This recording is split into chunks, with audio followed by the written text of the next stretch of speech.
بسم اللہ الرحمن الرحیم۔ السلام علیکم ورحمۃ اللہ وبرکاتہ۔ ہم خوش آمدید کہتے ہیں آپ کو ٹی کے وائس یوٹیوب چینل میں۔ تو چلو دوستو چلتے ہیں اچھی باتیں کام کی باتیں۔ جب آپ مشکلات میں ہوتے ہیں تو ہم اکثر سوچتے ہیں کہ اللہ کہاں ہے۔ یاد رکھیے امتحان کے دوران استاد ہمیشہ خاموش ہوتا ہے۔ اللہ کا خوف ایک ایسا چراغ ہے جس کی روشنی میں نیکی اور بدی صاف نظر آتی ہے۔ سب سے اچھی زندگی وہ گزارتا ہے جو اپنی ضروریات کے لیے اللہ کے سوا کسی دوسرے پر بھروسہ نہیں کرتا۔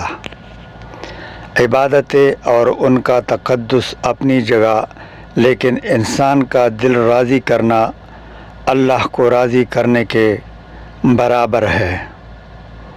اللہ تمہاری جھولی کو تب خالی کرتا ہے جب اس کے پاس تمہیں دینے کے لیے کچھ بہترین ہو۔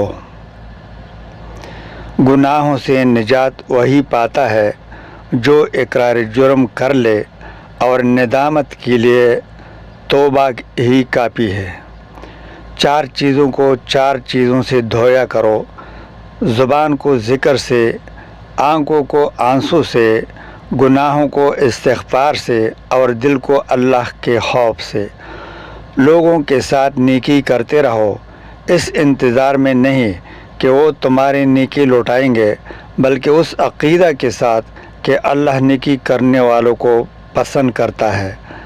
لوگوں کے خوف سے حق کی بات کہنے سے نہ روکو، کیونکہ نہ تو کوئی موت کو قریب کر سکتا ہے اور نہ کوئی رزق کو دور کر سکتا ہے۔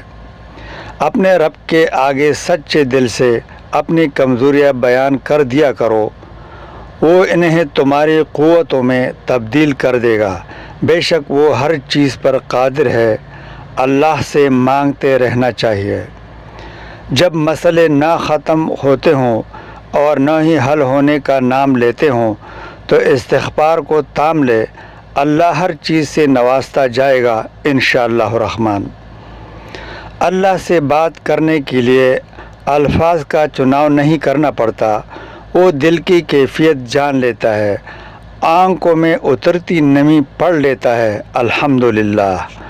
اللہ پاک کو دل اور زبان کا سخت ہونا پسند نہیں، اس لیے اللہ پاک نے دل اور زبان کو ہڈی کے بغیر بنایا ہے۔ انہیں نرم رکھو، دل محبت سے نرم ہوگا اور زبان اخلاق سے۔ جو اپنے رب کو پہچان لیتا ہے وہ اپنی خواہشات کے پیچھے چلنے کے بجائے اپنے رب کو راضی کرنے میں لگ جاتا ہے۔ وہ لمحے بہت پرخلوص ہوتے ہیں جب رات کی تاریکی میں میرے اور میرے اللہ کے درمیان فقط آنکھوں سے جاری آنسو اور خاموش لبوں سے رابطے ہوتے ہیں۔ دوستو، یہ تھی آج کی ویڈیو۔ امید ہے آپ کو پسند آ جائے گی۔ اپنا بہت سارا خیال رکھے، خوش و آباد رہو۔ والسلام، اللہ حافظ۔